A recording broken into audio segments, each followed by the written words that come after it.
One of પછી એકવચન ક્રિયાપદ આવે કે બહુવચન તેનો નિયમ જોઈએ. તો રૂલ નંબર 1 છે વન ઓફ પછી પ્લુરલ નાઉન આવેલું હોય તો તેના પછી એકવચન ક્રિયાપદ આવે છે. વાક્ય છે one of my friends lives in Surat, એટલે કે મારા મિત્રોમાંના એક મિત્ર સુરતમાં રહે છે. તો અહીંયા વન ઓફ પછી નાઉન છે તે બહુવચનમાં આવે અને ક્રિયાપદ એકવચનમાં આવે છે.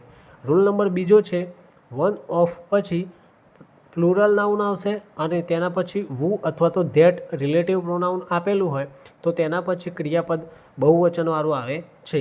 વાક્ય જોઈએ he is one of the students who have passed the exam, એટલે કે તે એવા વિદ્યાર્થીઓમાંનો એક વિદ્યાર્થી છે જેમણે પરીક્ષા પાસ કરી છે. એટલે કે જેટલા વિદ્યાર્થીઓ પરીક્ષા પાસ કરી છે તેમાંનો તે એક વિદ્યાર્થી છે. એટલે અહીંયા વુ જે રિલેટિવ પ્રોનાઉન વપરાયું છે તે સ્ટુડન્ટ્સ માટે વપરાયેલું છે, એટલે કે સ્ટુડન્ટ્સ બહુવચનમાં છે તેથી ક્રિયાપદ પણ અહીંયા બહુવચન આવે છે, એટલે કે હેવ આવેલું છે. અને રૂલ નંબર 3 છે ધ ઓનલી વન ઓફ હોય તેના પછી પ્લુરલ નાઉન આવશે અને તેના પછી વુ અથવા તો ધેટ રિલેટિવ પ્રોનાઉન આવેલું હશે તો તેના પછી એકવચન ક્રિયાપદ આવે છે. વાક્ય છે he is only one of the students who has passed the exam, એટલે કે તે વિદ્યાર્થીઓમાં એકમાત્ર એવો વિદ્યાર્થી છે જેણે પરીક્ષા પાસ કરી છે. એટલે કે ઘણા વિદ્યાર્થીઓ છે તેમાંથી એકમાત્ર તે વિદ્યાર્થી છે જેણે પરીક્ષા પાસ કરી છે. એટલા માટે વુ છે અહીંયા એ ધ ઓનલી વન સાથે આવે છે, એટલા માટે અહીંયા એકવચન ક્રિયાપદ આવે છે.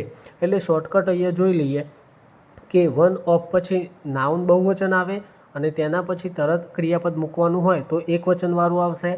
પછી બીજો શોર્ટકટ છે વન ઓફ પછી નાઉન બહુવચનમાં આવશે અને તેના પછી વુ અથવા તો ધેટ રિલેટિવ પ્રોનાઉન આવેલું હશે તો મુખ્ય ક્રિયાપદ બહુવચનવાળું આવશે.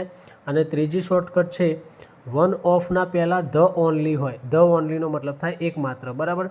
તો ધ ઓનલી વન ઓફ હોય અને તેના પછી વુ અથવા તો ધેટ રિલેટિવ પ્રોનાઉન આવેલું હોય તો તેના પછી એકવચન ક્રિયાપદ આવે છે. એટલે છેલ્લું ખાસ યાદ રાખવાનું કે વન ઓફ એકલું નહીં પરંતુ તેના આગળ ધ ઓનલી વન ઓફ હોય અને વુ અથવા તો ધેટ રિલેટિવ પ્રોનાઉન આવેલું હોય તો એકવચન ક્રિયાપદ આવે છે. એટલે આ શોર્ટકટ ખાસ યાદ રાખજો, બરાબર.